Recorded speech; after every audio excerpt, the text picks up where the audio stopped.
Grits. You either love them or you hate them. And I love them.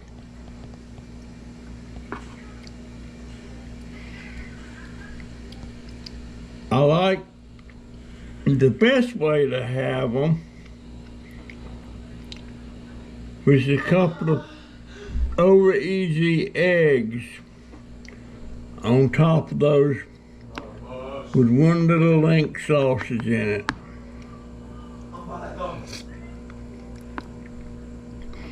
And of course some butter. But yes, you either love them or you hate them.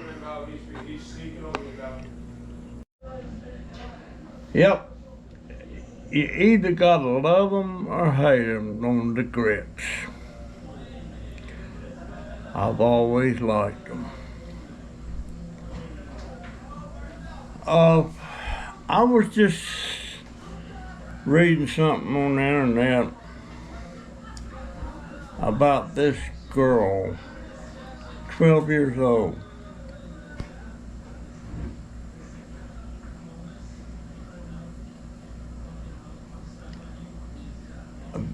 But you know what? I also read something else about a teacher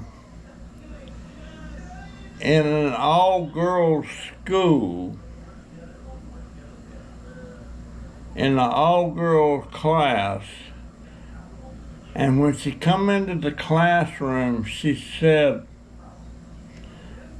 "Good morning, girls."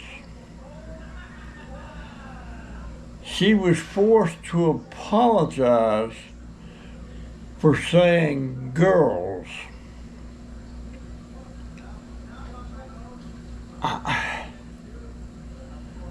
I don't get, what is this world going to? Good morning, girls. Good morning, ladies. I don't know. Maybe it's because I don't have enough education to understand what they're talking. I don't know. Good morning, girls. You got to apologize for saying that to an all-girl class. Doesn't make any sense to me.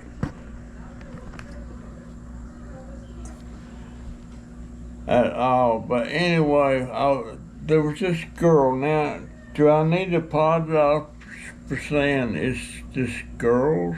There was this girl, but there was this girl in one of my classes in school, might have been the 6th grade.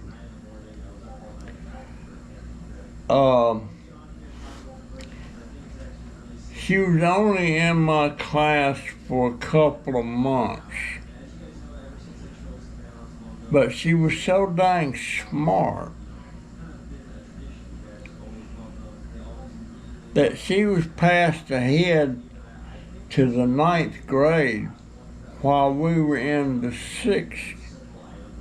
So she was only in my class about 2 months.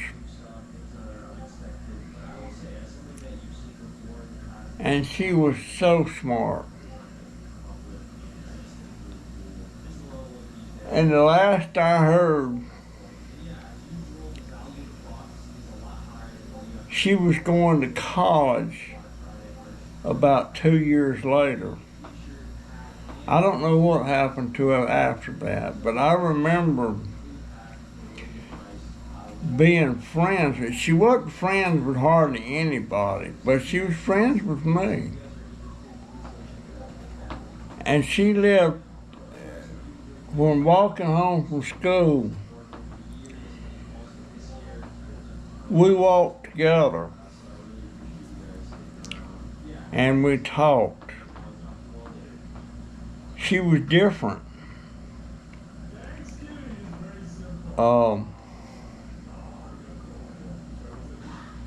And back then, you know, the boy would carry the girl's book, especially if you liked her. Well, I kind of liked the girl, but when I offered to carry her books, she said, I can carry my books. And she wouldn't let me carry her books. Her name was Peggy Ann. I don't remember her last name. But I remember one day she said they're going to send me to another school, which meant she was going from the school we're in to a junior high, which was the 9th grade. They sent her to, that school was called Kirby Smith. The school I was going to at the time with her was Mattie V. Rutherford.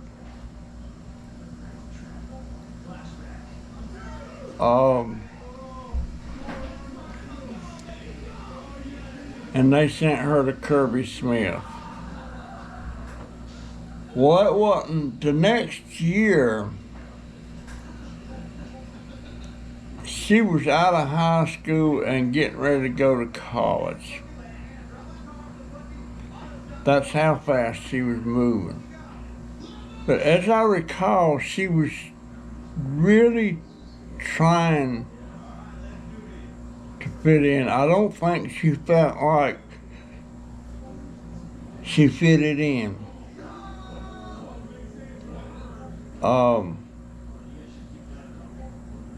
I guess in some ways being that smart and that intelligent and that fast learned. Let me get my spoon. I got to stir my coffee. I guess it's kind of a curse because you don't fit in with the friends the same age as you. I don't even know if you fit in with the people that's older than you, but you're as smart as them. I don't know.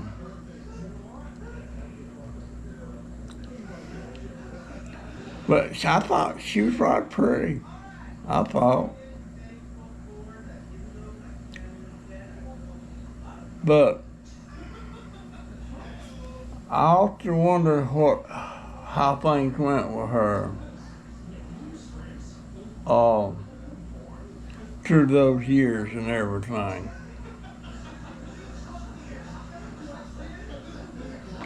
Oh, I remember her last name now. It was Rozier. Rozier, and she was Jewish. Now it's coming back.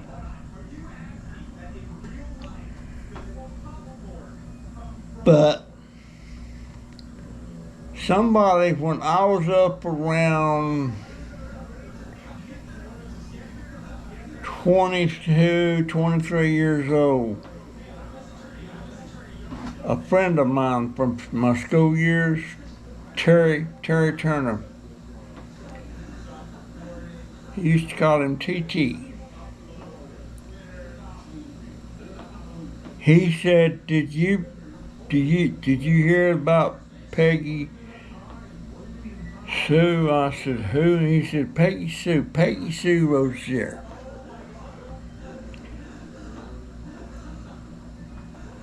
Said, no, what happened? He said, she killed herself.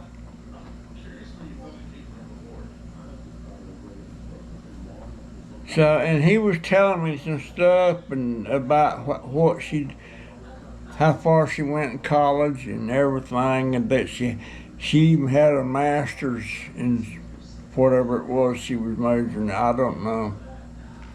But she killed herself.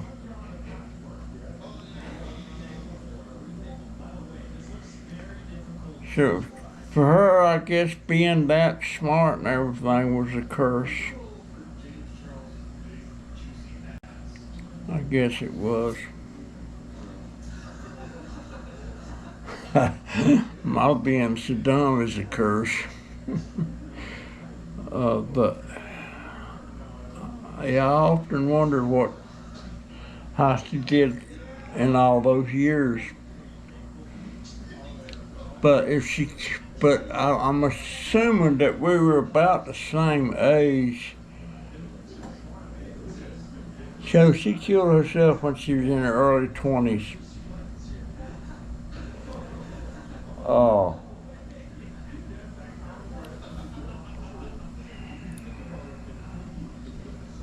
So sad.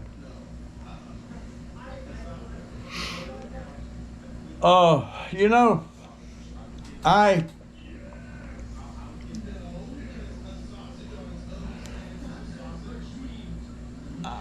can remember. You know, way back when you're a kid, you really don't think about things like that. You go through a phase, you don't want no girls around, you only want friends with the boys and all that stuff. And I remember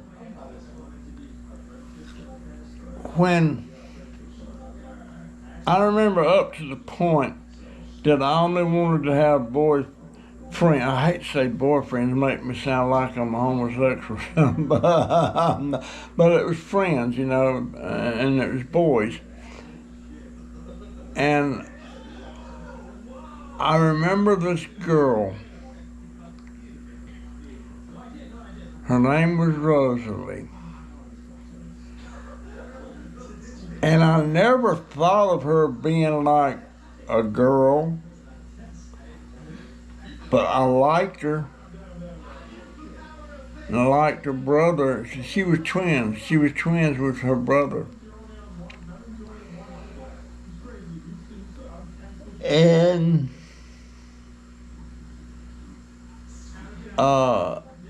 things started changing about the way I felt about girls. I don't even know. You know, it keeps coming. Ever since all this trans stuff and everything come on, even when I say girls, am I being disrespectful? But saying girls, I don't know.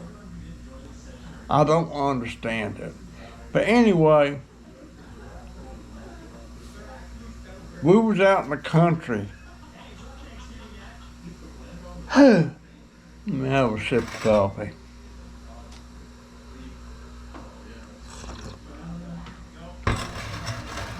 And Rosalie and me, we was just out walking and throwing rocks and stuff. And we went out into this field. The first field we went in was a field of peanuts that was growing. And she was showing me how the peanuts actually grew. I thought they grew on the roots, but they don't. They grow on things that comes down from the plant and goes down in the ground. And that's how they grow. She was showing me that. And we were just walking. We went through a couple of fields. We went through a cornfield. The corn was high. And we was walking through there, and we sit down there in them corn rows, and we were just talking, you know, and everything. And then, all of a sudden, things changed as if we was sitting there, you know. I've become very much aware at that time that she was a girl. And I think she became very much aware at that time I was a boy. And that we didn't kiss or anything like that, but at some point we held hands. And then for me and her too, our breathing got hard.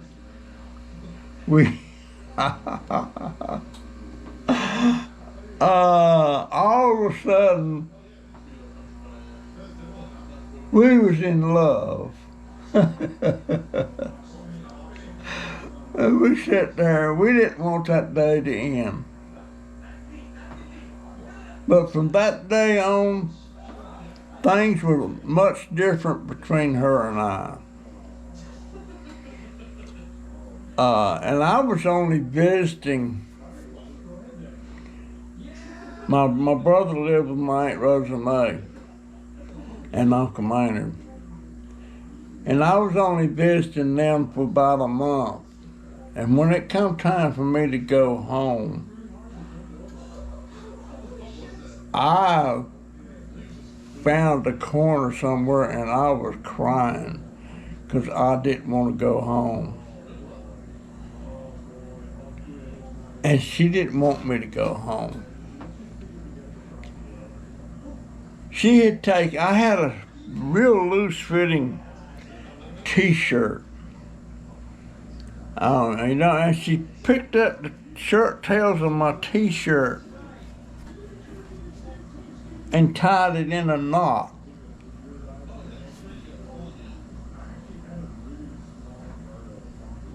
And she said, "Don't you take that down," or something, but she tied it in a knot. Well, when I went home, my daddy had found this girlfriend. Her name was Lillian Hicks. And it didn't last long. But Lillian made me change, so I took the shirt off. And the next thing I knew, that old woman had took my t-shirt and untied that knot. Boy, I was livid. I didn't cuss at her, but I cussed when she went around. I was really upset that she untied that knot that Rosalie had tied in my shirt.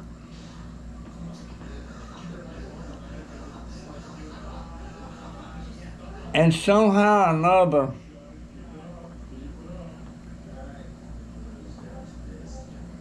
I was crying about it.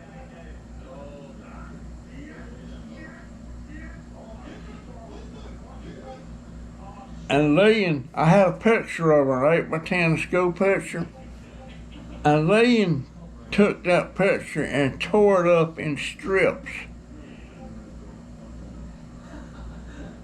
and threw it in the toilet. And said something to the effect, maybe that'll make you come to your senses, or something like that. And I remember on my knees with my head hung over in that toilet, crying. And then that bitch flushed the toilet. I ain't never forgot that.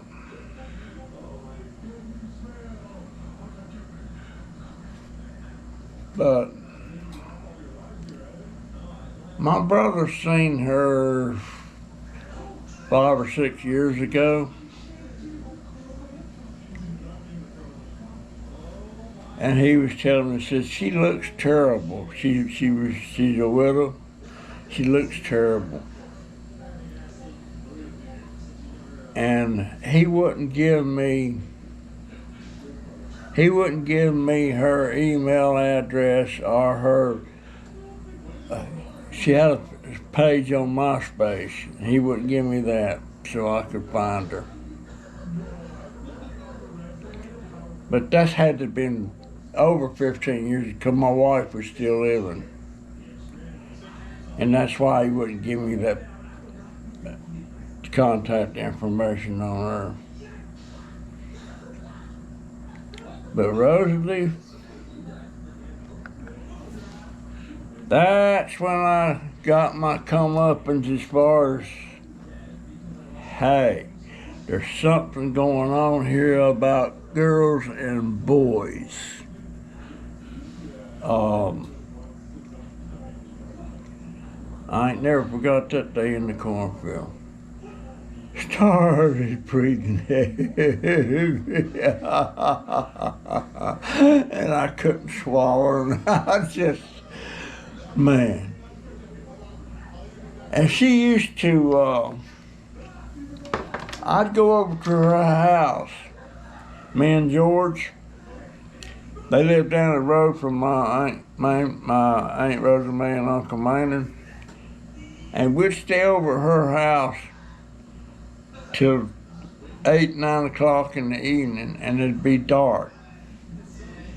And she could play the piano. She played by ear. She couldn't read a note, but she played by ear.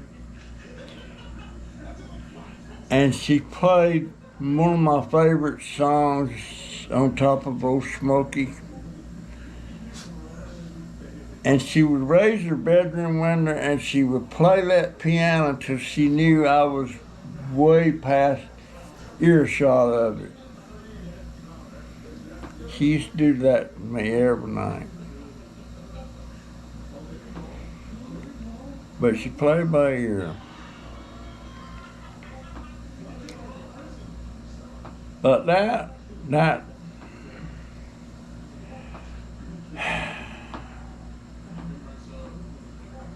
Rosalie Heppenstall. Heppenstall, is that a German name? And the last I heard, her daddy was a farmer, and her mother was a teacher at school. And the last I heard, her daddy had quit farming and went to work somewhere at a mill or something.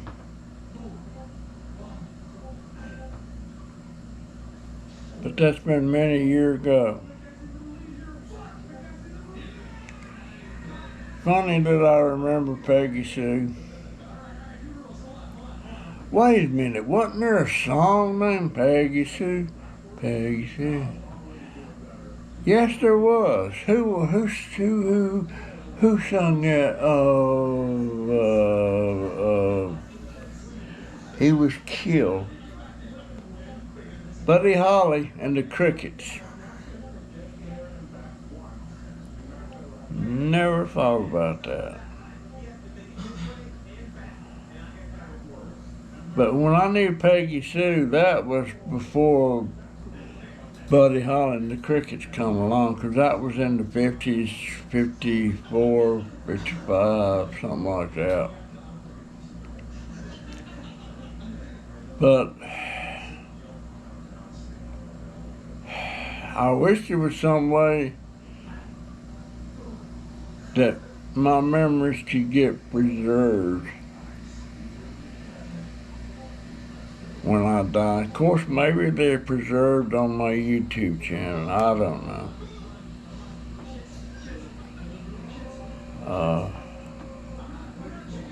I had some happy days back then.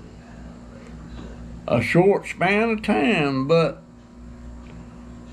that was some of my fondest memories. Some of my fondest memories. There was a girl that I have fond memories of. Her name's Pat. Pat Cullum. I fell in love with her. Again, on the farm. And just recently she's got a YouTube channel, and I was talking to her. Her husband's alive and everything. But I told her, I said, Pat, just so you know, that some of the fondest memories I have of my childhood was with you in the picture. She was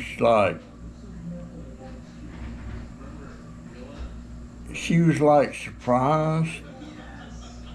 I think she's appreciative. I think she took it as a compliment. But that's the one I kissed the last time we was out together, and never had kissed before. And I absolutely hyperventilated, took my breath away. And she could tell there was something. She said, "Are you all right?" And I'm like, "Yeah." I couldn't breathe. Oh my goodness. What a couple of weeks that was. That was when me and the twins, Shirley Ann and Diane, stayed at Aunt Ann's and Uncle Kenneth's farm for a couple of weeks. It might have been a month, working in tobacco. And you know what? I can remember to this day, we was riding in the back of Uncle Kenneth's pickup truck. She had on a sleeveless yellow blouse. And she had on a pair of, I call them pedal pushers. They were plaid earth tones, browns and tans, and little white stripes. I can remember that to this day. And dang, that's gotta been, that's gotta been 65 years ago. I can remember to this day. Next time I talk to Pat, I think I'm gonna tell her that. It was yellow blouse. Yeah. I guess you call it a blouse. I don't know if it was a pullover. Did it button in the front? All I remember, I think it was a pullover. It might have had a little zipper in the back. Man. Oh my gosh. Thank God for memories. All right, folks. I'm gonna let me put my glasses on, see how long I've been talking here. Over 30 minutes, so I guess that'll be it for this video. That's my story. And by the way, I need to mention, I don't remember things so easy anymore, and I misspeak on the slang sometimes and everything. And you gotta chalk that up to my age and my mindset. But anyway, that's my story, folks, and I'm sticking to it.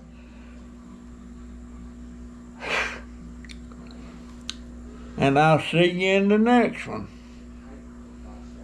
I'm feeling fairly good today. See ya. I clean my fingernails somewhat. It's hard. I have to brush them. See ya. GoPro, stop recording.